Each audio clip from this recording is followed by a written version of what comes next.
Assalamualaikum warahmatullahi wabarakatuh. Halo teman-teman, perkenalkan nama saya Rifki Hafiz, NIM 1301012014 jurusan Sastra Indonesia kelas B, angkatan 2020, mahasiswa Universitas Diponegoro. Dalam rangka mengerjakan tugas pengkajian kesenian tradisional, saya akan membahas tentang tarian Reog Ponorogo. Yuk, langsung aja kita simak videonya. Unik, eksotis, dan magis. Tiga kata yang mungkin tepat menggambarkan Reog Ponorogo sebagai salah satu kesenian khas dari Jawa Timur ini. Sebuah kesenian tradisional dalam arena terbuka yang berfungsi sebagai hiburan rakyat dan menjadi bagian dari kebudayaan Jawa Timur, khususnya Ponorogo. Singo Barong sebagai satu karakter paling ikonik dalam kesenian ini, yaitu topeng raksasa berkepala singa dengan hiasan bulu merak. Konon merupakan sebuah sindiran secara simbolis pada pemerintahan Majapahit yang saat itu sedang carut marut. Selain Singo Barong, tokoh lain seperti Jatil, Warog, Bujang Ganong, dan Klono Sewandono juga menyumbang kemeriahan dan keunikan tersendiri dalam pementasan Reog Ponorogo. Tokoh-tokoh dalam Reog Ponorogo. 1. Warog. Secara bahasa, warog berasal dari kata wawara, yaitu orang yang memiliki tekad suci, memberikan tuntunan dan perlindungan tanpa pamrih. Warog adalah wong kang sugi wawara, orang yang kaya petunjuk. Artinya, orang yang menjadi warog karena mampu memberi petunjuk atau pengajaran pada orang lain mengenai hidup yang baik.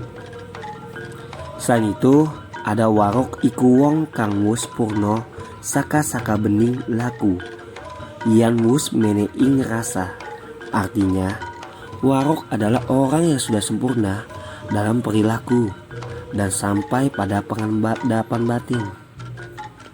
Warog benar-benar menguasai ilmu, baik ilmu lahir maupun ilmu batin. Yang kedua ada Jatil. Jatil adalah prajurit berkuda dan merupakan salah satu tokoh yang terlibat dalam kesenian Reog Ponorogo. Jatil mempunyai ketangkasan. Pada awalnya Jatil ditarikan oleh gemblak, yaitu laki-laki halus, berparas tampan, atau lebih mirip dengan perempuan cantik. Namun sejak tahun 1980-an, Jatil diganti oleh penari perempuan karena dirinya lebih feminin. Ciri khas gerakan tari Jatil pada kesenian Reog lebih cenderung halus, lincah, dan cekatan. Yang ketiga ada Bujang Ganong. Bujang Ganong menggambarkan sosok Pati Pujonggo Anom, seorang pati muda dari Raja Bantarangin, Prabu Klono Sewandono, yang secara fisik cenderung buruk rupa. Namun ia memiliki karakter cekatan, berkemauan keras, cerdik, jenaka, dan sakti. Bujang Ganong diperankan oleh dua orang yang biasanya paling ditunggu-tunggu oleh penonton, khususnya anak-anak, karena memang aksinya yang jenaka. Dan yang keempat, Klono Sewandono. Raja Klono atau Klono Sewandono adalah seorang raja sakti mandraguna dari kerajaan Bantarangin yang memiliki pusaka andalan berupa cemeti sakti dengan sebutan Pecut Samandiman. Pusaka tersebut digunakannya untuk melindungi dirinya. Kemanapun ia pergi, Raja Klono selalu membawa cemeti tersebut. Kegagahan Raja Klono digambarkan dalam gerak tari yang lincah dan berwibawa. Dalam ceritanya, Prabu Klono Sewandono berhasil menciptakan kesenian reog untuk memenuhi syarat ramalan kepada Dewi Songgolangit.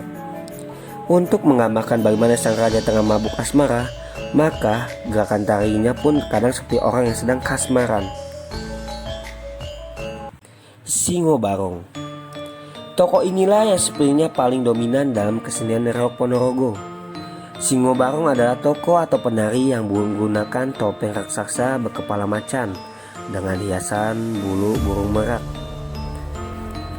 Topeng raksasa tersebut dikenal sebagai sebutan dadak merak. Setiap bagian yang menyertainya juga mengandung arti tersendiri berdasarkan asal-usul dan sejarah dan versi yang berbeda-beda.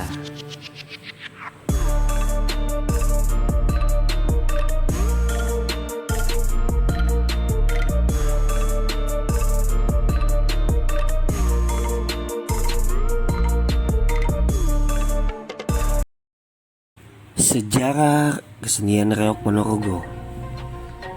Reok Ponorogo adalah kisah tentang peperangan antara Klono Sewandono sebagai Raja Bantar Angin dengan Singo Barong dari Kerajaan Lodaya. Melalui Pati Pujonggo Anom Bujangganong, Klono Sewandono hendak meminang Dewi Songo Langit, seorang putri Kerajaan Kediri.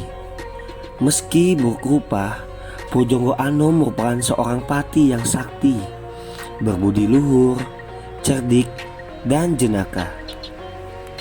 Sementara itu, Prabu Singo Barong dari Lodaya juga hendak meminang putri Kediri Dewi Songo Langit yang memang terkenal cantik jelita itu.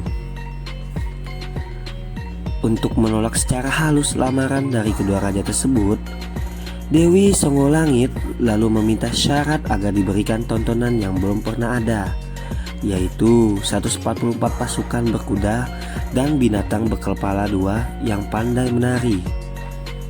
Mengetahui bahwa Prabu Klono Sewandono mampu memenuhi syarat Dewi Songo Langit, Prabu Singo Barong hendak merebutnya. Maka itulah terjadilah perang.